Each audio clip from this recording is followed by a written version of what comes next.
RTI act 2005 ਦੇ ਵਿੱਚ ਆਇਆ ਸੀਗਾ ਜੀ। 2005 ਤੋਂ ਦੇ ਵਿੱਚ ਜਿਸ ਟਾਈਮ ਸੈਂਟਰਲ ਗੌਰਮੈਂਟ ਨੇ ਇਹ ਐਕਟ ਪਾਸ ਕੀਤਾ, ਉਹਨਾਂ ਨੇ ਇਹ ਨਹੀਂ ਸੋਚਿਆ ਸੀਗਾ ਕਿ ਜਿਹੜੀ ਆਮ ਪਬਲਿਕ ਹੈ ਉਹ ਜਿਹੜਾ ਪਬਲਿਕ ਇੰਟਰਸਟ ਦੇ ਵਿੱਚ ਇੰਨਾ ਜ਼ਿਆਦਾ ਐਕਟਿਵ ਹੋ ਕੇ ਪਬਲਿਕ ਇੰਟਰਸਟ ਦੇ ਵਿੱਚ ਕੰਮ ਕਰਦੇ ਹੋਏ ਗੌਰਮੈਂਟ ਦੇ ਅੰਦਰਲੇ ਭੇਤ ਇੱਕਦਮ ਬਾਹਰ ਕੱਢਣੇ ਸ਼ੁਰੂ ਕਰ ਦੇਵੇਗੀ।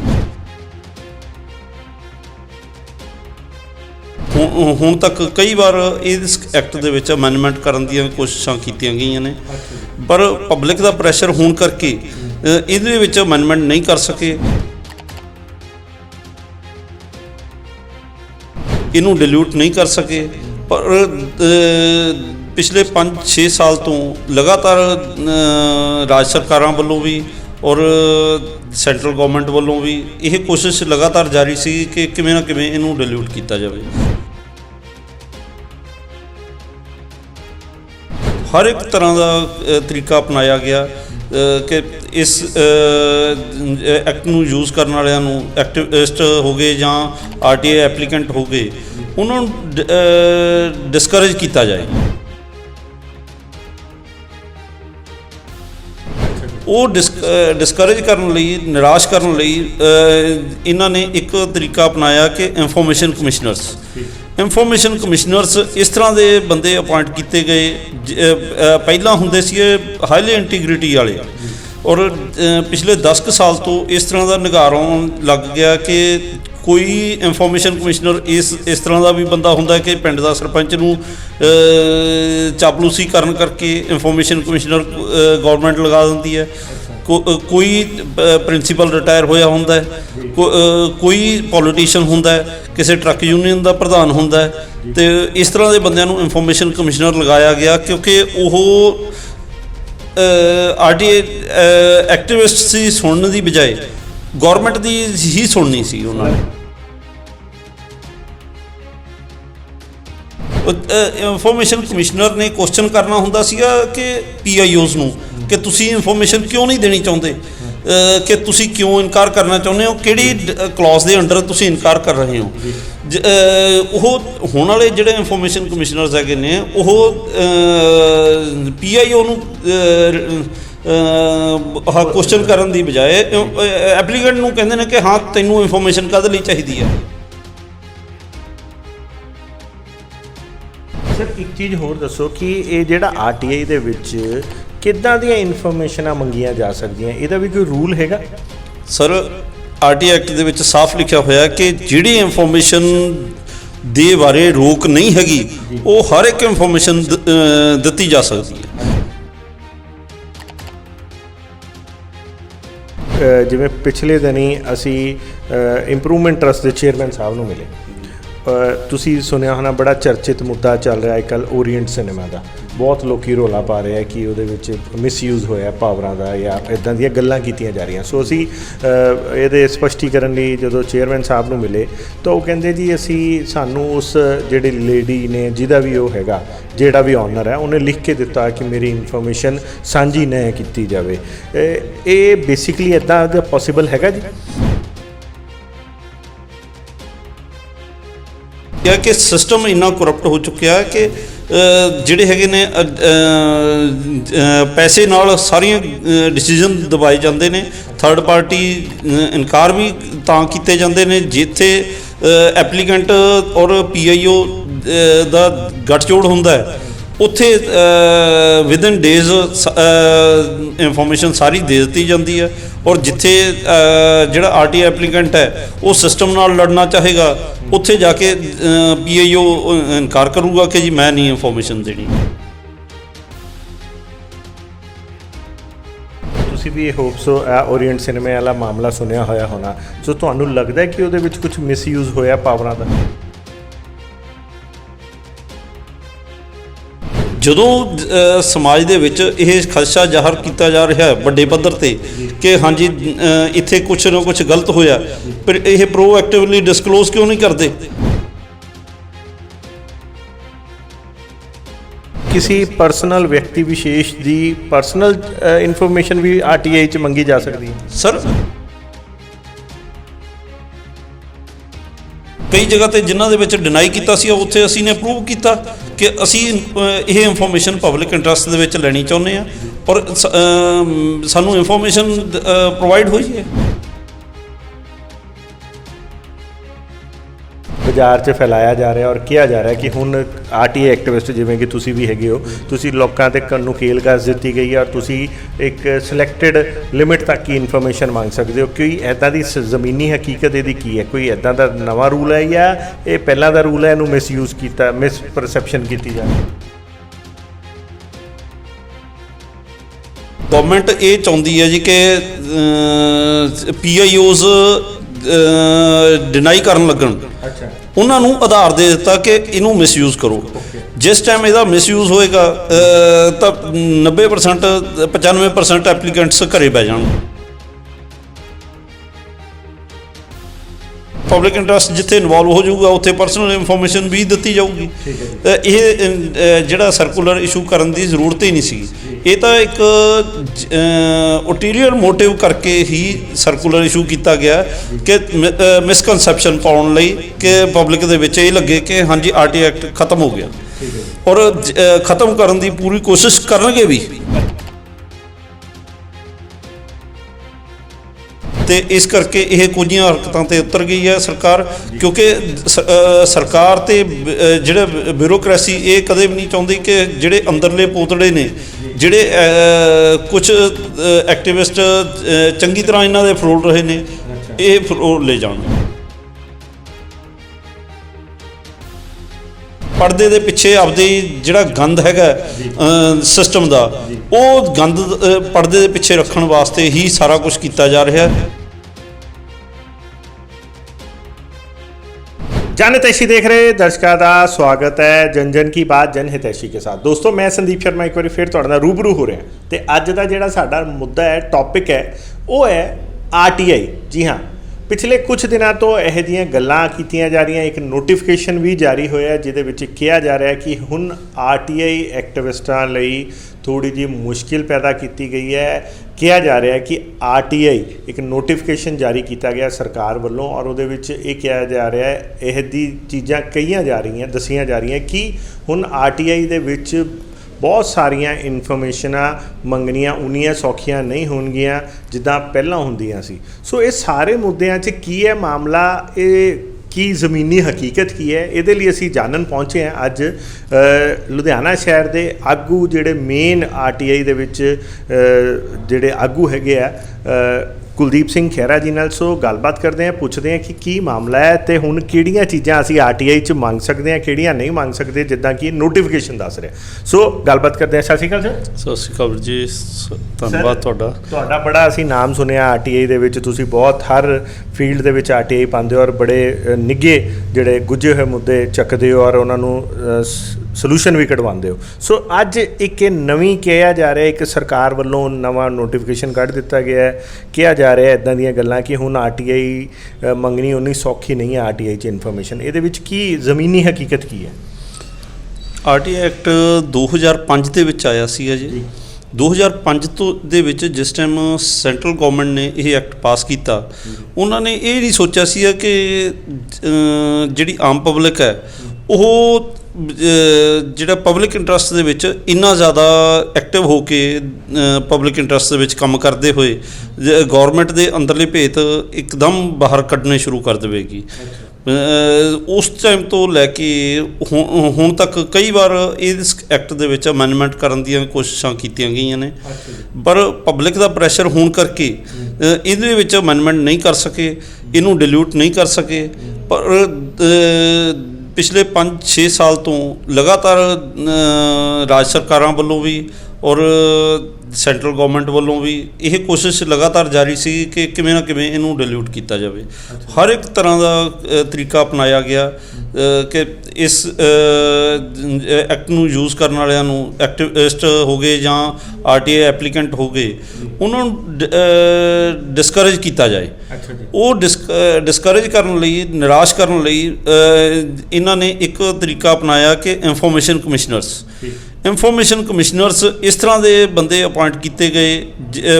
ਪਹਿਲਾਂ ਹੁੰਦੇ ਸੀ ਹਾਈਲੀ ਇੰਟੀਗ੍ਰਿਟੀ ਵਾਲੇ, ਔਰ ਪਿਛਲੇ 10 ਕੁ ਸਾਲ ਤੋਂ ਇਸ ਤਰ੍ਹਾਂ ਦਾ ਨਿਗਾਰ ਆਉਣ ਲੱਗ ਗਿਆ ਕਿ ਕੋਈ ਇਨਫੋਰਮੇਸ਼ਨ ਕਮਿਸ਼ਨਰ ਇਸ ਤਰ੍ਹਾਂ ਦਾ ਵੀ ਬੰਦਾ ਹੁੰਦਾ ਕਿ ਪਿੰਡ ਦਾ ਸਰਪੰਚ ਨੂੰ ਚਾਪਲੂਸੀ ਕਰਨ ਕਰਕੇ ਇਨਫੋਰਮੇਸ਼ਨ ਕਮਿਸ਼ਨਰ ਗਵਰਨਮੈਂਟ ਲਗਾ ਦਿੰਦੀ ਹੈ। ਕੋਈ ਪ੍ਰਿੰਸੀਪਲ ਰਿਟਾਇਰ ਹੋਇਆ ਹੁੰਦਾ ਹੈ, ਕੋਈ ਪੋਲੀਟੀਸ਼ੀਅਨ ਹੁੰਦਾ ਹੈ, ਕਿਸੇ ਟਰੱਕ ਯੂਨੀਅਨ ਦਾ ਪ੍ਰਧਾਨ ਹੁੰਦਾ ਹੈ, ਅਤੇ ਇਸ ਤਰ੍ਹਾਂ ਦੇ ਬੰਦਿਆਂ ਨੂੰ ਇਨਫੋਰਮੇਸ਼ਨ ਕਮਿਸ਼ਨਰ ਲਗਾਇਆ ਗਿਆ ਕਿਉਂਕਿ ਉਹ RTI ਐਕਟਿਵਿਸਟ ਸੀ ਸੁਣਨ ਦੀ ਬਜਾਏ ਗੌਰਮੈਂਟ ਦੀ ਹੀ ਸੁਣਨੀ ਸੀ ਉਹਨਾਂ ਨੇ। ਸਰਕਾਰ ਨੇ ਕਹਿਣ ਦਾ ਮਤਲਬ ਇਹ ਕਹਿ ਲਓ ਕਿ ਇੱਕ ਤਰ੍ਹਾਂ ਦੇ ਜਿਹੜੇ ਉਹਨਾਂ ਦੇ ਹਿਮਾਇਤੀ ਸੀ ਜਾਂ ਚਾਪਲੂਸ ਜਿਹੜੇ ਹੈਗੇ ਹੈ ਉਹ ਉਹਨਾਂ ਨੂੰ ਹੀ ਖੁਸ਼ ਕੀਤਾ ਗਿਆ। ਉਹਨਾਂ ਨੂੰ ਇਨਫੋਰਮੇਸ਼ਨ ਕਮਿਸ਼ਨਰ ਲਗਾ ਕੇ ਜ਼ਿਆਦਾਤਰ ਉਹਨਾਂ ਨੂੰ ਇਨਫੋਰਮੇਸ਼ਨ ਕਮਿਸ਼ਨਰ ਲਗਾਉਣ ਤੋਂ ਬਾਅਦ ਉਹ PIO ਦੀ ਸਾਈਡ 'ਤੇ ਹੁੰਦੇ ਸੀ, ਨਾ ਕਿ ਉਹਨਾਂ ਦਾ ਮੇਨ ਇਹ ਕੰਮ ਬਣਦਾ ਸੀਗਾ ਕਿ RTI ਐਪਲੀਕੈਂਟ ਨੂੰ ਇਨਫੋਰਮੇਸ਼ਨ ਦਵਾਈ ਜਾਵੇ। ਪਹਿਲੀ ਤਰੀਕ 'ਤੇ ਆਰਡਰ ਕੀਤਾ ਜਾਂਦਾ ਕਿ ਇਨਫੋਰਮੇਸ਼ਨ ਨਾਲ ਲੈ ਕੇ ਆਓ। ਲਿਖਤੀ ਪੜਤੀ ਅੱਜ ਵੀ ਜਦੋਂ ਇਨਫੋਰਮੇਸ਼ਨ ਕਮਿਸ਼ਨਰ ਵੱਲੋਂ ਇਨਫੋਰਮੇਸ਼ਨ ਕਮਿਸ਼ਨ ਤੋਂ ਨੋਟਿਸ ਇਸ਼ੂ ਹੁੰਦਾ ਹੈ ਕਿ ਜਦੋਂ ਸੈਕੰਡ ਅਪੀਲ ਦੇ ਦੌਰਾਨ ਰਜਿਸਟਰਡ ਪੋਸਟ ਆਉਂਦਾ ਹੈ, ਉਹਦੇ ਵਿੱਚ ਇਹ ਲਿਖਿਆ ਹੁੰਦਾ ਕਿ ਜੀ ਇਨਫੋਰਮੇਸ਼ਨ ਸਾਰੀ ਇਨਫੋਰਮੇਸ਼ਨ ਐਪਲੀਕੈਂਟ ਨੂੰ ਪ੍ਰੋਵਾਈਡ ਕਰਕੇ ਉਹਦੀ ਕਾਪੀ ਨਾਲ ਲੈ ਕੇ ਆਓ। ਪਰ ਹੁੰਦਾ ਕੀ ਹੈ ਕਿ ਪਹਿਲੀ ਤਰੀਕ 'ਤੇ ਤਾਂ PIO ਜਾਂਦਾ ਹੀ ਨਹੀਂ, ਦੂਜੀ ਤਰੀਕ 'ਤੇ ਆਪਦੇ ਕਲਰਕ ਨੂੰ ਭੇਜ ਦਿੰਦੇ ਨੇ ਅੱਧੀ ਅਧੂਰੀ ਜਾਣਕਾਰੀ ਲੈ ਕੇ, ਜਾਂ ਉੱਥੇ ਜਾ ਕੇ ਕਹਿ ਦਿੰਦਾ ਕਿ ਜੀ ਮੈਨੂੰ ਤਾਂ ਕੁਛ ਪਤਾ ਨਹੀਂ ਜੀ। ਅਤੇ ਇੱਦਾਂ 3-4 ਤਰੀਕਾਂ ਪਵਾਈਆਂ ਜਾਂਦੀਆਂ ਨੇ ਕਿ ਤਾਂ ਕਿ ਐਪਲੀਕੈਂਟ ਜਿਹੜਾ ਹੈ ਉਹ ਲੁਧਿਆਣੇ ਤੋਂ ਚੰਡੀਗੜ੍ਹ ਜਾਂ ਫਿਰੋਜ਼ਪੁਰ ਤੋਂ ਚੰਡੀਗੜ੍ਹ ਦੇ ਗੇੜੇ ਲਾਉਂਦਾ ਹੀ ਥੱਕ ਜਾਵੇ ਔਰ ਉਸ ਤੋਂ ਬਾਅਦ ਉਹ ਘਰੇ ਬਹਿ ਜਾਵੇ। ਸਰ ਇਹਦਾ ਕੋਈ ਕ੍ਰਾਈਟੀਰੀਆ ਨਹੀਂ ਹੈ ਕਿ ਜਿਹੜਾ ਕਮਿਸ਼ਨਰ ਹੈ, ਜਿਵੇਂ ਤੁਸੀਂ ਦੱਸਿਆ ਕਿ ਕਿਸੇ ਟਰੱਕ ਯੂਨੀਅਨ ਦੇ ਪ੍ਰਧਾਨ ਨੂੰ ਲਾਤਾ, ਕੋਈ ਕ੍ਰਾਈਟੀਰੀਆ ਨਹੀਂ ਹੈ ਕਿ ਇਸ ਸਕੇਲ ਦੇ ਬੰਦੇ ਨੂੰ, ਜਾਂ ਜਿਵੇਂ ਅੱਗੇ ਹੁੰਦਾ ਸੀ ਕੋਈ ਰਿਟਾਇਰਡ ਵਕੀਲ ਜਾਂ ਰਿਟਾਇਰਡ ਜੱਜ ਜਾਂ ਇਹੋ ਜਿਹੇ ਕਿਸੇ ਜਾਂ ਰਿਟਾਇਰਡ ਅਫਸਰ ਨੂੰ, ਜਿਹੜਾ ਅਧਿਕਾਰੀ ਕੋਈ ਹੋਵੇ, ਉਹਨੂੰ ਹੀ ਲਗਾਇਆ ਜਾਣਾ ਚਾਹੀਦਾ? ਇਸ ਤਰ੍ਹਾਂ ਹੈਗਾ ਜੀ ਕਿ ਉਹਦੇ ਵਿੱਚ ਰਿਟਾਇਰਡ ਬਿਊਰੋਕਰੈਟਸ ਵੀ ਹੁੰਦੇ ਨੇ, ਚੀਫ ਸੈਕਟਰੀ ਵੀ ਆਏ, ਪ੍ਰੋਮੀਨੈਂਟ ਪਰਸਨੈਲਿਟੀਜ਼ ਵੀ ਆ ਗਈਆਂ। ਜਿਹੜਾ ਪ੍ਰੋਮੀਨੈਂਟ ਪਰਸਨੈਲਿਟੀਜ਼ ਜਾਂ ਸੋਸ਼ਲੀ ਐਕਟਿਵ ਦਾ ਉਹਦੇ ਵਿੱਚ ਕਲੌਜ਼ ਲਿਖੀ ਹੋਈ ਆ ਕਿ ਉਹ ਬੰਦੇ ਵੀ ਆ ਸਕਦੇ ਨੇ, ਉਸ ਕਲੌਜ਼ ਦਾ ਮਿਸਯੂਜ਼ ਕੀਤਾ ਜਾਂਦਾ ਗੌਰਮੈਂਟ ਵੱਲੋਂ। ਇੱਥੇ ਆਰਮੀ ਦੇ ਰਿਟਾਇਰਡ ਆਫੀਸਰ ਵੀ ਆਏ ਜਿਹੜੇ ਕਿ RTI ਐਪਲੀਕੈਂਟਸ ਦੇ ਇੰਨਾ ਕੁ ਹੈਲਪਫੁਲ ਰਹੇ, ਉਹਨਾਂ ਨੇ ਸਟੇਟ ਗੌਰਮੈਂਟ ਦੇ ਵਿੱਚ ਜਿਹੜੇ ਜਿਸ ਤਰ੍ਹਾਂ ਰੈੱਡ ਕਰਾਸ ਸੁਸਾਇਟੀ ਦਾ ਸਕੈਮ ਸੀਗਾ, ਉਹ ਡਾਕੂਮੈਂਟਸ ਦਿਵਾਉਣ ਵਾਸਤੇ ਆਪਦਾ ਪਰਸਨਲ ਇੰਟਰਸਟ ਦਿਖਾਉਂਦੇ ਹੋਏ ਪੂਰੀ ਤਰ੍ਹਾਂ ਹੈਲਪ ਕੀਤੀ ਕਿ ਹਾਂਜੀ ਤੁਹਾਡੀਆਂ ਗਲਤੀਆਂ ਨੇ, ਤੁਸੀਂ ਇਨਫੋਰਮੇਸ਼ਨ ਕਿਸ ਆਧਾਰ 'ਤੇ ਨਹੀਂ ਦੇਣੀ ਚਾਹੁੰਦੇ। ਇਨਫੋਰਮੇਸ਼ਨ ਕਮਿਸ਼ਨਰ ਨੇ ਕੁਐਸਚਨ ਕਰਨਾ ਹੁੰਦਾ ਸੀਗਾ ਕਿ PIOs ਨੂੰ ਕਿ ਤੁਸੀਂ ਇਨਫੋਰਮੇਸ਼ਨ ਕਿਉਂ ਨਹੀਂ ਦੇਣੀ ਚਾਹੁੰਦੇ, ਕਿ ਤੁਸੀਂ ਕਿਉਂ ਇਨਕਾਰ ਕਰਨਾ ਚਾਹੁੰਦੇ ਹੋ, ਕਿਹੜੀ ਕਲੌਜ਼ ਦੇ ਅੰਡਰ ਤੁਸੀਂ ਇਨਕਾਰ ਕਰ ਰਹੇ ਹੋ। ਉਹ ਹੁਣ ਵਾਲੇ ਜਿਹੜੇ ਇਨਫੋਰਮੇਸ਼ਨ ਕਮਿਸ਼ਨਰਸ ਹੈਗੇ ਨੇ ਉਹ PIO ਨੂੰ ਕੁਐਸਚਨ ਕਰਨ ਦੀ ਬਜਾਏ ਐਪਲੀਕੈਂਟ ਨੂੰ ਕਹਿੰਦੇ ਨੇ ਕਿ ਹਾਂ ਤੈਨੂੰ ਇਨਫੋਰਮੇਸ਼ਨ ਕਾਹਦੇ ਲਈ ਚਾਹੀਦੀ ਹੈ। ਉਹਨਾਂ ਦਾ ਸਾਰਾ ਜ਼ੋਰ ਇਸ ਗੱਲ ਦੇ ਲਈ ਲੱਗਿਆ ਹੁੰਦਾ ਹੈ ਕਿ ਕਿਵੇਂ ਨਾ ਕਿਵੇਂ ਐਪਲੀਕੈਂਟ ਨੂੰ ਅਸੀਂ ਡੀਮੋਰਲਾਈਜ਼ ਕਰੀਏ ਤਾਂ ਕਿ ਐਪਲੀਕੈਂਟ ਘਰੇ ਬਹਿ ਜਾਵੇ।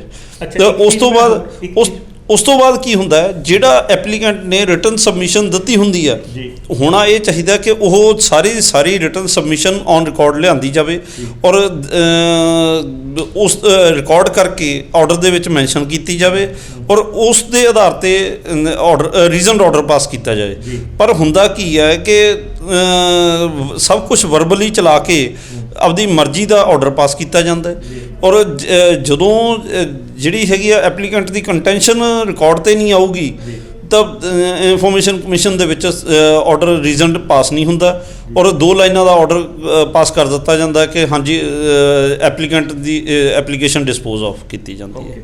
ਸਰ ਇੱਕ ਚੀਜ਼ ਹੋਰ ਦੱਸੋ ਕਿ ਇਹ ਜਿਹੜਾ RTI ਦੇ ਵਿੱਚ ਕਿੱਦਾਂ ਦੀਆਂ ਇਨਫੋਰਮੇਸ਼ਨਾਂ ਮੰਗੀਆਂ ਜਾ ਸਕਦੀਆਂ, ਇਹਦਾ ਵੀ ਕੋਈ ਰੂਲ ਹੈਗਾ? ਸਰ RTI ਐਕਟ ਦੇ ਵਿੱਚ ਸਾਫ਼ ਲਿਖਿਆ ਹੋਇਆ ਕਿ ਜਿਹੜੀ ਇਨਫੋਰਮੇਸ਼ਨ ਦੇ ਬਾਰੇ ਰੋਕ ਨਹੀਂ ਹੈਗੀ ਉਹ ਹਰ ਇੱਕ ਇਨਫੋਰਮੇਸ਼ਨ ਦਿੱਤੀ ਜਾ ਸਕਦੀ ਹੈ। ਇਹ ਐਪਲੀਕੈਂਟ ਨੂੰ ਪ੍ਰੂਵ ਕਰਨ ਦੀ ਬਜਾਏ PIO ਨੇ ਪ੍ਰੂਵ ਕਰਨਾ ਕਿ ਉਹ ਇਨਫੋਰਮੇਸ਼ਨ ਕਿਉਂ ਨਹੀਂ ਦੇਣੀ ਚਾਹੁੰਦਾ। ਤੇ ਉਹਦੇ ਵਿੱਚ ਕੀ ਕੋਈ ਇਨਵੈਸਟੀਗੇਸ਼ਨ ਚੱਲ ਰਹੀ ਹੈ, ਉਹ ਇਨਵੈਸਟੀਗੇਸ਼ਨ ਹੈਂਪਰ ਹੁੰਦੀ ਹੈ, ਜਾਂ ਜੇ ਥਰਡ ਪਾਰਟੀ ਨੇ ਕੋਈ ਡਾਕੂਮੈਂਟ ਪ੍ਰੋਵਾਈਡ ਕੀਤਾ ਹੋਇਆ ਉਹ ਥਰਡ ਪਾਰਟੀ ਇਨਫੋਰਮੇਸ਼ਨ ਹੈ, ਉਹ ਜੇ ਇਨਫੋਰਮੇਸ਼ਨ ਡਿਸਕਲੋਜ਼ ਕੀਤੀ ਜਾਂਦੀ ਹੈ, ਥਰਡ ਪਾਰਟੀ ਡਾਕੂਮੈਂਟਸ ਜਿਹੜੇ ਕਿ ਥਰਡ ਪਾਰਟੀ ਵੱਲੋਂ ਪ੍ਰੋਵਾਈਡ ਕੀਤੇ ਹੋਣ, ਉਹਨਾਂ ਨੂੰ ਐਪਲੀਕੈਂਟ ਨੂੰ ਪ੍ਰੋਵਾਈਡ ਕਰਕੇ ਉਹ ਕੋਈ ਉਹਨਾਂ ਦਾ ਨੁਕਸਾਨ ਹੁੰਦਾ ਹੋਵੇ ਤਾਂ ਉਹ ਫੈਸਲਾ ਲਊਗਾ ਕਿ ਮੈਂ ਇਸ ਆਧਾਰ 'ਤੇ ਮੈਂ ਇਨਫੋਰਮੇਸ਼ਨ ਨਹੀਂ ਦੇਣੀ ਚਾਹੁੰਦਾ ਕਿਉਂਕਿ ਥਰਡ ਪਾਰਟੀ ਦਾ ਆਹ ਨੁਕਸਾਨ ਹੁੰਦਾ। ਉਹ ਚੀਜ਼ ਦਾ ਰੀਜ਼ਨ ਉਹਦੇ ਕੋਲੋਂ PIO ਕੋਲੋਂ ਪੁੱਛਣੀ ਬਣਦੀ ਹੈ, ਪਰ ਉਹ ਬਲੈਂਕਟ ਤੌਰ 'ਤੇ ਡਿਨਾਈ ਨਹੀਂ ਕਰ ਸਕਦਾ ਕਿ ਥਰਡ ਪਾਰਟੀ ਇਨਫੋਰਮੇਸ਼ਨ ਹੈ ਤਾਂ ਅਸੀਂ ਡਿਨਾਈ ਹੀ ਕਰਾਂਗੇ। ਇਹੀ ਤਾਂ ਅਸੀਂ ਚਾਹੁੰਦੇ ਹਾਂ ਕਿ ਇਨਫੋਰਮੇਸ਼ਨ ਕਮਿਸ਼ਨਰਸ ਇੱਕ ਜੱਜ ਦਾ ਰੋਲ ਅਦਾ ਕਰਨ, ਨਾ ਕਿ ਸਰਕਾਰ ਦਾ ਜਾਂ PIO ਦੇ ਹੈਲਪਰ ਦਾ। ਅੱਛਾ ਸਰ, ਇਹਦੇ ਵਿੱਚ ਇੱਕ ਚੀਜ਼ ਪੁੱਛਣਾ ਚਾਹੁੰਦੇ ਹਾਂ ਕਿ ਜਿਵੇਂ ਪਿਛਲੇ ਦਿਨੀ ਅਸੀਂ ਇੰਪਰੂਵਮੈਂਟ ਟਰਸਟ ਦੇ ਚੇਅਰਮੈਨ ਸਾਹਿਬ ਨੂੰ ਮਿਲੇ। ਤੁਸੀਂ ਸੁਣਿਆ ਹੋਣਾ ਬੜਾ ਚਰਚਿਤ ਮੁੱਦਾ ਚੱਲ ਰਿਹਾ ਅੱਜ ਕੱਲ੍ਹ ਓਰੀਐਂਟ ਸਿਨੇਮਾ ਦਾ, ਬਹੁਤ ਲੋਕੀ ਰੌਲਾ ਪਾ ਰਹੇ ਆ ਕਿ ਉਹਦੇ ਵਿੱਚ ਮਿਸਯੂਜ਼ ਹੋਇਆ ਪਾਵਰਾਂ ਦਾ ਜਾਂ ਇੱਦਾਂ ਦੀਆਂ ਗੱਲਾਂ ਕੀਤੀਆਂ ਜਾ ਰਹੀਆਂ। ਸੋ ਅਸੀਂ ਇਹਦੇ ਸਪਸ਼ਟੀਕਰਨ ਲਈ ਜਦੋਂ ਚੇਅਰਮੈਨ ਸਾਹਿਬ ਨੂੰ ਮਿਲੇ ਤਾਂ ਉਹ ਕਹਿੰਦੇ ਜੀ ਸਾਨੂੰ ਉਸ ਜਿਹੜੀ ਲੇਡੀ ਨੇ ਜਿਹਦਾ ਵੀ ਉਹ ਹੈਗਾ ਜਿਹੜਾ ਵੀ ਓਨਰ ਹੈ ਉਹਨੇ ਲਿਖ ਕੇ ਦਿੱਤਾ ਕਿ ਮੇਰੀ ਇਨਫੋਰਮੇਸ਼ਨ ਸਾਂਝੀ ਨਾ ਕੀਤੀ ਜਾਵੇ। ਇਹ ਬੇਸਿਕਲੀ ਇੱਦਾਂ ਦਾ ਪੋਸੀਬਲ ਹੈਗਾ ਜੀ? ਜਿਹੜੀ ਦਫ਼ਤਰੀ ਨੋਟਿੰਗ ਹੈ ਜਾਂ ਦਫ਼ਤਰੀ ਕਾਰਜ ਪ੍ਰਣਾਲੀ ਹੈ ਉਹ ਤਾਂ ਥਰਡ ਪਾਰਟੀ ਇਨਫੋਰਮੇਸ਼ਨ ਨਹੀਂ ਹੋਈ। ਜਿਹੜੇ ਡਾਕੂਮੈਂਟਸ ਥਰਡ ਪਾਰਟੀ ਵੱਲੋਂ ਪ੍ਰੋਵਾਈਡ ਕੀਤੇ ਹੋਏ ਨੇ ਉਹ ਥਰਡ ਪਾਰਟੀ ਇਨਫੋਰਮੇਸ਼ਨ ਹੈ। ਉਸ ਤੋਂ ਬਾਅਦ ਉਹ ਡਾਕੂਮੈਂਟਸ ਜਿਹੜੇ ਹੈਗੇ ਨੇ ਜੇ ਥਰਡ ਪਾਰਟੀ ਨੇ ਲਿਖ ਕੇ ਵੀ ਦੇ ਦਿੱਤਾ ਕਿ ਮੇਰੀ ਡਾਕੂਮੈਂਟਸ ਪ੍ਰੋਵਾਈਡ ਨਾ ਕੀਤੇ ਹੋਣ, ਜਿਹੜੇ ਕਿ ਮੈਂ ਪ੍ਰੋਵਾਈਡ ਕੀਤੇ ਨੇ, ਮੰਨ ਲਓ ਕਿ ਥਰਡ ਪਾਰਟੀ ਨੇ ਆਪਦੀ ਰਜਿਸਟਰੀ ਦੀ ਕਾਪੀ ਪ੍ਰੋਵਾਈਡ ਕੀਤੀ ਆ, ਉਹ ਥਰਡ ਪਾਰਟੀ ਇਨਫੋਰਮੇਸ਼ਨ ਦੇ ਵਿੱਚ ਆਉਂਦੀ ਹੈ ਔਰ ਉਸ ਦੇ ਆਧਾਰ 'ਤੇ ਕੋਈ ਫੈਸਲਾ ਲਿਆ ਗਿਆ, ਉਹ ਥਰਡ ਪਾਰਟੀ ਇਨਫੋਰਮੇਸ਼ਨ ਨਹੀਂ ਹੋਏਗੀ ਜਿਹੜਾ ਕਿ ਦਫ਼ਤਰ ਨੇ ਕੋਈ ਫੈਸਲਾ ਲਿਆ ਹੋਇਆ। ਮਤਲਬ ਤੁਹਾਡੇ ਕਹਿਣ ਦਾ ਮਤਲਬ ਹੈ ਜੇ ਇੰਪਰੂਵਮੈਂਟ ਟਰਸਟ ਨੇ ਉਸ ਪ੍ਰਾਪਰਟੀ ਸੰਬੰਧੀ ਕੋਈ ਵੀ ਫੈਸਲਾ ਲਿੱਤਾ ਹੈ, ਕੁਝ ਵੀ ਕੀਤਾ ਹੈ, ਤੇ ਉਹ ਸਾਂਝਾ ਕੀਤਾ ਜਾ ਸਕਦਾ, ਉਹ ਥਰਡ ਪਾਰਟੀ ਇਨਫੋਰਮੇਸ਼ਨ ਨਹੀਂ ਹੈ। ਇਹ ਥਰਡ ਪਾਰਟੀ ਇਨਫੋਰਮੇਸ਼ਨ ਦੀ ਕਲੌਜ਼ ਦਾ ਮਿਸਯੂਜ਼ ਕੀਤਾ ਜਾਂਦਾ ਹੈ ਔਰ ਮੰਨ ਲਓ ਥਰਡ ਪਾਰਟੀ ਵੱਲੋਂ ਵੀ ਪ੍ਰੋਵਾਈਡ ਕੀਤੇ ਹੋਏ ਡਾਕੂਮੈਂਟਸ ਨੂੰ ਥਰਡ ਪਾਰਟੀ ਕਹਿ ਦਿੰਦੀ ਹੈ ਕਿ ਮੇਰੇ ਡਾਕੂਮੈਂਟਸ ਨਹੀਂ ਦਿੱਤੇ ਜਾਣ। ਉਸ ਤੋਂ ਬਾਅਦ PIO ਨੇ ਆਪਦਾ ਮਾਈਂਡ ਅਪਲਾਈ ਕਰਨਾ ਕਿ ਕੀ ਇਹ ਇਨਫੋਰਮੇਸ਼ਨ ਦਿੱਤੀ ਜਾਣੀ ਬਣਦੀ ਹੈ ਜਾਂ ਨਹੀਂ ਦਿੱਤੀ ਜਾਣੀ ਬਣਦੀ। ਇਹ ਦਿੱਕਤ ਇਸ ਗੱਲ ਦੀ ਆਉਂਦੀ ਹੈ ਕਿ ਸਿਸਟਮ ਇੰਨਾ ਕਰਪਟ ਹੋ ਚੁੱਕਿਆ ਕਿ ਜਿਹੜੇ ਹੈਗੇ ਨੇ ਪੈਸੇ ਨਾਲ ਸਾਰੀਆਂ ਡਿਸੀਜਨ ਦਬਾਏ ਜਾਂਦੇ ਨੇ। ਥਰਡ ਪਾਰਟੀ ਇਨਕਾਰ ਵੀ ਤਾਂ ਕੀਤੇ ਜਾਂਦੇ ਨੇ ਜਿੱਥੇ ਐਪਲੀਕੈਂਟ ਔਰ PIO ਦਾ ਗੱਠਜੋੜ ਹੁੰਦਾ ਹੈ, ਉੱਥੇ ਵਿਦਨ ਡੇਜ਼ ਇਨਫੋਰਮੇਸ਼ਨ ਸਾਰੀ ਦੇ ਦਿੱਤੀ ਜਾਂਦੀ ਹੈ ਔਰ ਜਿੱਥੇ ਜਿਹੜਾ RTI ਐਪਲੀਕੈਂਟ ਹੈ ਉਹ ਸਿਸਟਮ ਨਾਲ ਲੜਨਾ ਚਾਹੇਗਾ, ਉੱਥੇ ਜਾ ਕੇ PIO ਇਨਕਾਰ ਕਰੂਗਾ ਕਿ ਜੀ ਮੈਂ ਨਹੀਂ ਇਨਫੋਰਮੇਸ਼ਨ ਦੇਣੀ ਕੋਈ। ਸਰ ਜਿਵੇਂ ਹੁਣ ਤੁਸੀਂ ਵੀ ਹੋਪਸ ਓਰੀਐਂਟ ਸਿਨੇਮੇ ਵਾਲਾ ਮਾਮਲਾ ਸੁਣਿਆ ਹੋਇਆ ਹੋਣਾ, ਸੋ ਤੁਹਾਨੂੰ ਲੱਗਦਾ ਕਿ ਉਹਦੇ ਵਿੱਚ ਕੁਝ ਮਿਸਯੂਜ਼ ਹੋਇਆ ਪਾਵਰਾਂ ਦਾ? ਸਰ ਉਹ ਪਾਵਰਾਂ ਦਾ ਮਿਸਯੂਜ਼ ਹੋਇਆ ਜਾਂ ਨਾ ਹੋਇਆ ਉਸ ਤੋਂ ਬਾਅਦ ਹੀ ਕਿਹਾ ਜਾ ਸਕਦਾ ਜਦੋਂ ਜਿਹੜੀ ਪਬਲਿਕ ਅਥਾਰਟੀ ਹੈ ਉਹ ਆਪਦੇ ਡਾਕੂਮੈਂਟਸ ਪ੍ਰੋਐਕਟਿਵਲੀ ਸ਼ੇਅਰ ਕਰੇ। ਜਦੋਂ ਸਮਾਜ ਦੇ ਵਿੱਚ ਇਹ ਖਦਸ਼ਾ ਜ਼ਾਹਰ ਕੀਤਾ ਜਾ ਰਿਹਾ ਹੈ ਵੱਡੇ ਪੱਧਰ 'ਤੇ ਕਿ ਹਾਂਜੀ ਇੱਥੇ ਕੁਛ ਨਾ ਕੁਛ ਗਲਤ ਹੋਇਆ, ਪਰ ਇਹ ਪ੍ਰੋਐਕਟਿਵਲੀ ਡਿਸਕਲੋਜ਼ ਕਿਉਂ ਨਹੀਂ ਕਰਦੇ ਕਿ ਅਸੀਂ ਜਦੋਂ ਪਬਲਿਕ ਅਥਾਰਟੀ ਨੂੰ ਔਰ ਜਾਂ ਉਹ ਜਿਹੜੇ ਚੇਅਰਮੈਨ ਸਾਹਿਬ ਨੇ ਜਾਂ ਜਿਹੜੇ ਵੀ ਆਫਿਸਰ ਹੈਗੇ ਨੇ ਉਹਨਾਂ ਦੇ ਫੈਸਲੇ ਠੀਕ ਹੈਗੇ ਨੇ, ਆਪਾਂ ਨਹੀਂ ਕਹਿੰਦੇ ਕਿ ਗਲਤ ਹੋਣਗੇ, ਪਰ ਉਹ ਡਿਸਕਲੋਜ਼ ਕਿਉਂ ਨਹੀਂ ਕਰਨੇ ਚਾਹੁੰਦੇ? ਜੇ ਤੁਸੀਂ ਕਹਿ ਰਹੇ ਹੋ ਸਹੀ ਹੈ ਤਾਂ ਡਿਸਕਲੋਜ਼ ਕਰਨਾ ਬਣਦਾ ਹੈਗਾ। ਮੈਂ ਆਪਦਾ ਪਰਸਨਲੀ ਤੌਰ 'ਤੇ ਹਰ ਇੱਕ ਚੀਜ਼ ਮੇਰੀ ਟਰਾਂਸਪੇਰੈਂਸੀ ਹੈ। ਮੇਰੇ ਕੋਲੋਂ ਆ ਕੇ ਕੋਈ ਵੀ ਬੰਦਾ ਕਿਸੇ ਵੀ ਤਰ੍ਹਾਂ ਦਾ ਕੋਈ ਵੀ ਕੁਐਸਚਨ ਕਰੇ ਮੈਂ ਉਹਦਾ ਰਿਪਲਾਈ ਕਰਾਂਗਾ ਔਰ ਈਵਨ ਮੇਰੀਆਂ ਇਨਕਮ ਟੈਕਸ ਦੀਆਂ ਰਿਟਰਨਸ ਮੈਨੂੰ ਕੋਈ ਹਰਜ ਨਹੀਂ ਕਿ ਜੇ ਕੋਈ ਮੰਗਣਾ ਚਾਹੇ ਇਨਕਮ ਟੈਕਸ ਡਿਪਾਰਟਮੈਂਟ 'ਚੋਂ ਮੇਰੇ ਪਰਿਵਾਰ ਦੀ ਜਾਇਦਾਦ ਜਿਹੜਾ ਕੁਛ ਮਰਜ਼ੀ ਮੰਗ ਲਵੇ ਮੈਂ ਕਦੇ ਨਹੀਂ ਇਨਕਾਰ ਕਰੂੰਗਾ ਕਿ ਮੇਰੀ ਇਨਫੋਰਮੇਸ਼ਨ ਕਿਸੇ ਪਰਸਨਲ ਵਿਅਕਤੀ ਵਿਸ਼ੇਸ਼ ਦੀ ਪਰਸਨਲ ਇਨਫੋਰਮੇਸ਼ਨ ਵੀ RTI 'ਚ ਮੰਗੀ ਜਾ ਸਕਦੀ ਹੈ। ਸਰ ਇਹ PIO ਨੇ ਡਿਸਾਈਡ ਕਰਨਾ ਕਿ ਕੀ ਉਹ ਡਿਨਾਈ ਜਿਹੜਾ ਥਰਡ ਪਾਰਟੀ ਕਰ ਰਿਹਾ ਹੈ ਕੀ ਉਹ ਜਸਟੀਫਾਈਡ ਹੈ ਜਾਂ ਨਹੀਂ ਜਸਟੀਫਾਈਡ। ਕਿ ਮੰਨ ਲਓ ਮੈਂ ਇਨਕਮ ਟੈਕਸ ਦੀ ਰਿਟਰਨ ਦੀ ਕਾਪੀ ਮੇਰੇ ਬਾਰੇ ਕੋਈ ਮੰਗ ਲੈਂਦਾ, ਮੰਨ ਲਓ ਮੈਂ ਡਿਨਾਈ ਕਰ ਦਿੰਦਾ, ਉੱਥੇ ਪਬਲਿਕ ਇੰਟਰਸਟ ਵਾਸਤੇ ਕੋਈ ਬੰਦਾ ਐਨਾਲਾਈਜ਼ ਕਰਨਾ ਚਾਹੁੰਦਾ ਕਿ ਮੈਂ ਕਰਪਟ ਤਾਂ ਨਹੀਂ, ਮੈਂ ਆਪਦੀ ਪ੍ਰੋਪਰਟੀ ਅਨਐਥੀਕਲੀ ਤਾਂ ਨਹੀਂ ਬਣਾਈ, ਤਾਂ ਉੱਥੇ PIO ਨੇ ਇਹ ਗੱਲ ਦੇਖਣੀ ਹੈ ਕਿ ਕੀ ਇਹਦੀ ਇੰਟੈਂਸ਼ਨ ਹੈ ਔਰ ਕੀ ਬੰਦਾ ਇਹ ਪਬਲਿਕ ਇੰਟਰਸਟ ਦੇ ਵਿੱਚ ਕੰਮ ਕਰ ਰਿਹਾ। ਅੱਜ ਤੋਂ 5 ਸਾਲ ਪਹਿਲਾਂ ਪੰਜਾਬ ਦੇ ਜਿੰਨੇ ਵੀ ਪੋਲੀਟੀਸ਼ੀਅਨ ਸੀਗੇ, ਅਸੀਂ ਨੇ ਉਹਨਾਂ ਦੀ 2012 ਜਾਂ 12 ਦੀ ਇਲੈਕਸ਼ਨ ਦੇ ਵਿੱਚ ਜਿਹੜੇ ਵਿਨਰ ਸੀਗੇ ਤੇ ਰਨਰ ਅਪ ਸੀਗੇ, ਉਹਨਾਂ ਦੀਆਂ ਇਨਕਮ ਟੈਕਸ ਰਿਟਰਨਸ ਦੀ ਕਾਪੀਜ਼ ਮੰਗੀਆਂ ਸੀਗੀਆਂ ਔਰ ਕਾਫੀ ਫਸਟ ਅਪੀਲ ਦੇ ਦੌਰਾਨ ਆ ਗਈਆਂ ਸੀਗੀਆਂ, ਕੁਛ RTI ਐਪਲੀਕੇਸ਼ਨ ਦੇ ਉੱਤੇ ਹੀ ਆ ਗਈਆਂ ਸੀਗੀਆਂ। ਕਈ ਜਗ੍ਹਾ 'ਤੇ ਜਿਨ੍ਹਾਂ ਦੇ ਵਿੱਚ ਡਿਨਾਈ ਕੀਤਾ ਸੀ ਉੱਥੇ ਅਸੀਂ ਨੇ ਅਪਰੂਵ ਕੀਤਾ ਕਿ ਅਸੀਂ ਇਹ ਇਨਫੋਰਮੇਸ਼ਨ ਪਬਲਿਕ ਇੰਟਰਸਟ ਦੇ ਵਿੱਚ ਲੈਣੀ ਚਾਹੁੰਦੇ ਹਾਂ ਔਰ ਸਾਨੂੰ ਇਨਫੋਰਮੇਸ਼ਨ ਪ੍ਰੋਵਾਈਡ ਹੋਈ ਹੈ। ਇਨਕਮ ਟੈਕਸ ਰਿਟਰਨਾਂ ਵੀ ਮਿਲੀਆਂ ਨੇ। ਅੱਛਾ ਜੀ। ਔਰ ਬੇਸਿਕਲੀ ਰੀਜ਼ਨ ਪਬਲਿਕ ਇੰਟਰਸਟ ਦੇ ਵਿੱਚ ਕੁਝ ਵੀ ਮੰਗਿਆ ਹੈ ਕਿ ਪਹਿਲੀ ਗੱਲ ਐਪਲੀਕੈਂਟ ਦੀ ਇੰਟੈਂਸ਼ਨ ਕਲੀਅਰ ਹੋਣੀ ਚਾਹੀਦੀ ਹੈ ਕਿ ਉਹ ਇਨਫੋਰਮੇਸ਼ਨ ਕਿਉਂ ਮੰਗਦਾ ਹੈ। ਨੰਬਰ 2 ਤੇ ਇਹ ਹੋਣਾ ਚਾਹੀਦਾ ਕਿ ਉਹਦਾ ਟਰੈਕ ਰਿਕਾਰਡ ਵੀ ਇਹ ਬੋਲਦਾ ਹੋਵੇ ਕਿ ਹਾਂਜੀ ਅੱਜ ਤੱਕ ਜੋ ਇਨਫੋਰਮੇਸ਼ਨ ਉਹਨੇ ਮੰਗੀ ਹੈ ਉਸ ਤੋਂ ਬਾਅਦ ਉਹਨੇ ਅਲਮਾਰੀ ਦੇ ਵਿੱਚ ਰੱਖੀ ਹੈ ਜਾਂ ਉਹਨੂੰ ਐਡਮਿਨ ਸਾਈਟ 'ਤੇ ਯੂਜ਼ ਕੀਤਾ ਹੈ। ਅਸੀਂ ਨੇ ਉਹ ਇਨਕਮ ਟੈਕਸ ਦੀਆਂ ਰਿਟਰਨਾਂ ਦੇ ਵਿੱਚ ਐਨਾਲਾਈਜ਼ ਕਰਕੇ ਉਹਨਾਂ ਨੂੰ ਐਫੀਡੇਵਿਟਸ ਨਾਲ ਕੰਪੇਅਰ ਕੀਤਾ ਔਰ ਕੰਪੇਅਰ ਕਰਕੇ ਐਡਮਿਨ ਸਾਈਟ ਦੇ ਉੱਤੇ ਜਿਹੜਾ ਫਰਕ ਸੀਗਾ ਕੁਝ ਪੋਲੀਟੀਸ਼ੀਅਨਸ ਦਾ, ਉਹ ਅਸੀਂ ਐਡਮਿਨ ਸਾਈਟ 'ਤੇ ਕੰਪਲੇਂਟਾਂ ਵੀ ਫਾਈਲ ਕੀਤੀ। ਅੱਛਾ ਸਰ, ਹੁਣ ਮੇਨ ਜਿਹੜੀ ਚੀਜ਼ ਮੁੱਦਾ ਸੀਗਾ ਜਿੱਥੋਂ ਅਸੀਂ ਕੁਐਸਚਨ ਸ਼ੁਰੂ ਕੀਤਾ ਸੀ, ਉਹ ਪੁੱਛਣਾ ਚਾਹੁੰਦਾ ਕਿ ਕੁੱਲ ਮਿਲਾ ਕੇ ਜਿਹੜਾ ਇਹ ਨੋਟੀਫਿਕੇਸ਼ਨ ਬਾਜ਼ਾਰ 'ਚ ਫੈਲਾਇਆ ਜਾ ਰਿਹਾ ਔਰ ਕਿਹਾ ਜਾ ਰਿਹਾ ਕਿ ਹੁਣ RTI ਐਕਟਿਵਿਸਟ ਜਿਵੇਂ ਕਿ ਤੁਸੀਂ ਵੀ ਹੈਗੇ ਹੋ, ਤੁਸੀਂ ਲੋਕਾਂ ਤੇ ਨਕੇਲ ਕਰ ਦਿੱਤੀ ਗਈ ਹੈ ਔਰ ਤੁਸੀਂ ਇੱਕ ਸਿਲੈਕਟਡ ਲਿਮਿਟ ਤੱਕ ਹੀ ਇਨਫੋਰਮੇਸ਼ਨ ਮੰਗ ਸਕਦੇ ਹੋ। ਕੋਈ ਇੱਦਾਂ ਦੀ ਜ਼ਮੀਨੀ ਹਕੀਕਤ ਇਹਦੀ ਕੀ ਹੈ? ਕੋਈ ਇੱਦਾਂ ਦਾ ਨਵਾਂ ਰੂਲ ਹੈ ਜਾਂ ਇਹ ਪਹਿਲਾਂ ਦਾ ਰੂਲ ਹੈ, ਇਹਨੂੰ ਮਿਸਯੂਜ਼ ਕੀਤਾ, ਮਿਸਪਰਸੈਪਸ਼ਨ ਕੀਤੀ ਜਾ ਰਹੀ ਹੈ? ਜਿਹੜਾ ਇਹ ਸਰਕੂਲਰ ਹੈ ਜੀ 9 ਅਗਸਤ ਨੂੰ ਗਵਰਨੈਂਸ ਰਿਫਾਰਮਸ ਡਿਪਾਰਟਮੈਂਟ ਵੱਲੋਂ ਇਸ਼ੂ ਕੀਤਾ ਗਿਆ।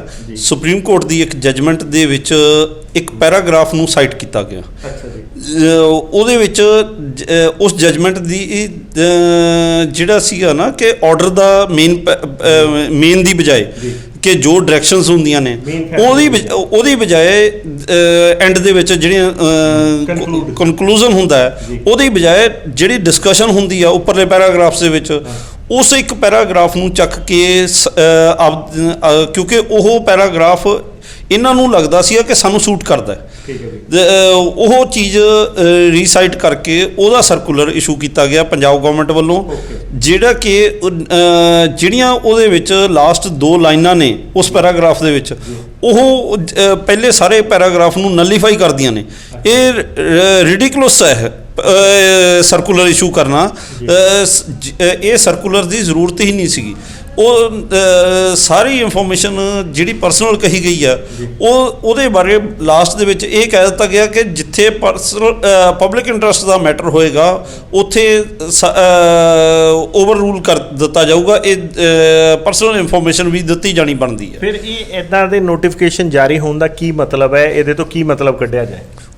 ਗੌਰਮੈਂਟ ਇਹ ਚਾਹੁੰਦੀ ਹੈ ਜੀ ਕਿ PIOs ਡਿਨਾਈ ਕਰਨ ਲੱਗਣ, ਉਹਨਾਂ ਨੂੰ ਆਧਾਰ ਦੇ ਦਿੱਤਾ ਕਿ ਇਹਨੂੰ ਮਿਸਯੂਜ਼ ਕਰੋ। ਜਿਸ ਟਾਈਮ ਇਹਦਾ ਮਿਸਯੂਜ਼ ਹੋਏਗਾ ਤਾਂ 90% 95% ਐਪਲੀਕੈਂਟਸ ਘਰੇ ਬਹਿ ਜਾਣਗੇ, ਡਿਸਕਰੇਜ ਹੋ ਜਾਣਗੇ ਔਰ ਨਿਰਾਸ਼ ਹੋ ਕੇ ਘਰੇ ਬਹਿ ਜਾਣਗੇ। ਉਹਨਾਂ ਨੂੰ ਹਥਿਆਰ ਦੇਤਾ PIOs ਨੂੰ, ਹਰ ਇੱਕ ਪਬਲਿਕ ਅਥਾਰਟੀ ਦੇ ਕੇ ਤੁਸੀਂ ਆਹ ਹਥਿਆਰ ਨੂੰ ਵਰਤ ਲਓ ਤੇ ਜਿਹੜਾ ਕਿ ਵਰਤਿਆ ਵੀ ਜਾਊਗਾ। ਇਹਦੇ ਵਾਸਤੇ ਲੜਾਈ ਲੜਨੀ ਪੈਣੀ ਹੈ ਕਿ ਹਾਂਜੀ ਮੈਂ ਇਨਫੋਰਮੇਸ਼ਨ ਕਾਹਦੇ ਵਾਸਤੇ ਮੰਗ ਰਿਹਾ। ਇਹ ਤਾਂ ਆਲਰੇਡੀ RTI ਐਕਟ ਦੇ ਵਿੱਚ ਲਿਖਿਆ ਹੋਇਆ ਸੀਗਾ ਕਿ ਜਿੱਥੇ ਪਰਸਨਲ ਇਨਫੋਰਮੇਸ਼ਨ ਹੈ ਉੱਥੇ ਜਿਹੜੀ ਹੈਗੀ ਆ ਪਬਲਿਕ ਇੰਟਰਸਟ ਜਿੱਥੇ ਇਨਵੋਲਵ ਹੋ ਜਾਊਗਾ ਉੱਥੇ ਪਰਸਨਲ ਇਨਫੋਰਮੇਸ਼ਨ ਵੀ ਦਿੱਤੀ ਜਾਊਗੀ। ਇਹ ਜਿਹੜਾ ਸਰਕੂਲਰ ਇਸ਼ੂ ਕਰਨ ਦੀ ਜ਼ਰੂਰਤ ਹੀ ਨਹੀਂ ਸੀ। ਇਹ ਤਾਂ ਇੱਕ ਉਟੀਰੀਅਰ ਮੋਟਿਵ ਕਰਕੇ ਹੀ ਸਰਕੂਲਰ ਇਸ਼ੂ ਕੀਤਾ ਗਿਆ ਕਿ ਮਿਸਕਨਸੈਪਸ਼ਨ ਪਾਉਣ ਲਈ ਕਿ ਪਬਲਿਕ ਦੇ ਵਿੱਚ ਇਹ ਲੱਗੇ ਕਿ ਹਾਂਜੀ ਆਰਟੀ ਐਕਟ ਖਤਮ ਹੋ ਗਿਆ, ਔਰ ਖਤਮ ਕਰਨ ਦੀ ਪੂਰੀ ਕੋਸ਼ਿਸ਼ ਕਰਨਗੇ ਵੀ। ਅੱਛਾ। ਕਿਉਂਕਿ ਆਰਟੀ ਐਕਟ ਨੂੰ ਇਹ ਅਮੈਂਡ ਨਹੀਂ ਕਰ ਪਾਉਣਗੇ ਕਿਉਂਕਿ ਨੈਸ਼ਨਲ ਲੈਵਲ ਤੇ ਐਕਟਿਵਿਸਟ ਦਾ ਪ੍ਰੈਸ਼ਰ ਹੁੰਦਾ ਹੈ ਕਿ ਜਨਰਲ ਪਬਲਿਕ ਦਾ ਵੀ ਪ੍ਰੈਸ਼ਰ ਹੁੰਦਾ ਹੈ। ਆਰਟੀ ਐਕਟ ਦੇ ਵਿੱਚ ਅਮੈਂਡਮੈਂਟ ਨਹੀਂ ਕਰ ਪਾਏ ਤੇ ਇਸ ਕਰਕੇ ਇਹ ਕੁਝੀਆਂ ਹਰਕਤਾਂ ਤੇ ਉਤਰ ਗਈ ਹੈ ਸਰਕਾਰ। ਕਿਉਂਕਿ ਸਰਕਾਰ ਤੇ ਜਿਹੜੇ ਬਿਊਰੋਕ੍ਰੇਸੀ ਇਹ ਕਦੇ ਵੀ ਨਹੀਂ ਚਾਹੁੰਦੀ ਕਿ ਜਿਹੜੇ ਅੰਦਰਲੇ ਪੋਤੜੇ ਨੇ, ਜਿਹੜੇ ਕੁਝ ਐਕਟਿਵਿਸਟ ਚੰਗੀ ਤਰ੍ਹਾਂ ਇਹਨਾਂ ਦੇ ਫਰੋਲ ਰਹੇ ਨੇ, ਇਹ ਫਰੋਲ ਲੈ ਜਾਣ। ਉਸ ਚੀਜ਼ ਨੂੰ ਪਰਦੇ ਪਾਉਣ ਵਾਸਤੇ ਇਹ ਸਾਰਾ ਕੁਝ ਕੀਤਾ ਜਾ ਰਿਹਾ ਹੈ। ਗਲਤੀਆਂ ਛੁਪਾਉਣ ਲਈ ਇੱਕ ਨਵਾਂ ਉਹਨਾਂ ਨੇ ਪ੍ਰੋਪਗੈਂਡਾ ਕੀਤਾ ਹੈ। ਪਰਦੇ ਦੇ ਪਿੱਛੇ ਆਪਦੀ ਜਿਹੜਾ ਗੰਦ ਹੈਗਾ ਸਿਸਟਮ ਦਾ, ਉਹ ਗੰਦ ਪਰਦੇ ਦੇ ਪਿੱਛੇ ਰੱਖਣ ਵਾਸਤੇ ਹੀ ਸਾਰਾ ਕੁਝ ਕੀਤਾ ਜਾ ਰਿਹਾ ਹੈ। ਪਿਛਲੇ ਕੁਝ ਦਿਨਾਂ ਦੇ ਵਿੱਚ ਮੋਹਾਲੀ ਦੇ ਵਿੱਚ ਜਿਹੜੀ 10 ਏਕੜ ਜ਼ਮੀਨ ਵੀ ਦਿੱਤੀ ਗਈ ਹੈ, ਉਹ ਵੀ ਇਸੇ ਕਰਕੇ ਸਾਹਮਣੇ ਆਇਆ ਕਿ ਸਿਸਟਮ ਦੇ ਵਿੱਚ ਕਿੰਨਾ ਗੰਦ ਹੈ।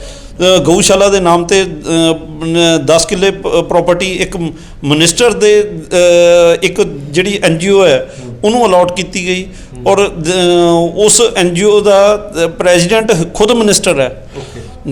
ਔਰ ਉਸ ਤੋਂ ਬਾਅਦ ਜਿਹੜੇ ਉਹਦੇ ਰੀਅਲ ਅਸਟੇਟ ਦੇ ਪਾਰਟਨਰ ਹੈਗੇ ਨੇ, ਉਹ ਬੰਦੇ ਉਹਨਾਂ ਦੇ ਉਸ ਸੁਸਾਇਟੀ ਦੇ ਅਹੁਦੇਦਾਰ ਨੇ। ਉਸ ਤੋਂ ਬਾਅਦ ਉਸ ਅੱਗੇ ਚੱਲੀਏ ਜੇ ਉਹ ਜਿਹੜੀ ਪੰਚਾਇਤ ਹੈ, ਪੰਚਾਇਤ ਕੋਲੋਂ ਗਊਸ਼ਾਲਾ ਲਈ ਲੈ ਲਈ ਜ਼ਮੀਨ। ਉਸ ਤੋਂ ਬਾਅਦ ਆਪਣਾ ਹੀ ਮਤਾ ਪਾ ਲਿਆ ਉਸ ਜਿਹੜੀ NGO ਸੀਗੀ, ਗਊਸ਼ਾਲਾ ਦੀ ਸੁਸਾਇਟੀ ਬਣੀ ਹੋਈ ਹੈਗੀ ਆ, ਕਿ ਅਸੀਂ ਇਸ ਜ਼ਮੀਨ ਦੇ ਵਿੱਚ ਬੈਂਕੁਐਟ ਹਾਲ ਜਾਂ ਕਮਰਸ਼ੀਅਲ ਪਰਪਸ ਵਾਸਤੇ ਵੀ ਯੂਜ਼ ਕਰ ਲਵਾਂਗੇ। ਇਸ ਤਰ੍ਹਾਂ ਦੀਆਂ ਗੱਲਾਂ ਆਰਟੀ ਐਕਟ ਹੈਗਾ ਤਾਂ ਹੀ ਸਾਹਮਣੇ ਆ ਪਾ ਰਹੀਆਂ ਨੇ। ਜੇ ਸਾਰਾ ਕੁਝ ਇਹਨਾਂ ਨੂੰ ਪਰਦੇ ਦੇ ਪਿੱਛੇ ਰੱਖਣ ਦੀ ਪਰਮਿਸ਼ਨ ਮਿਲ ਜਾਵੇ ਫਿਰ ਤਾਂ ਅੰਦਰਲਾ ਪਤਾ ਨਹੀਂ ਲੱਗਣਾ।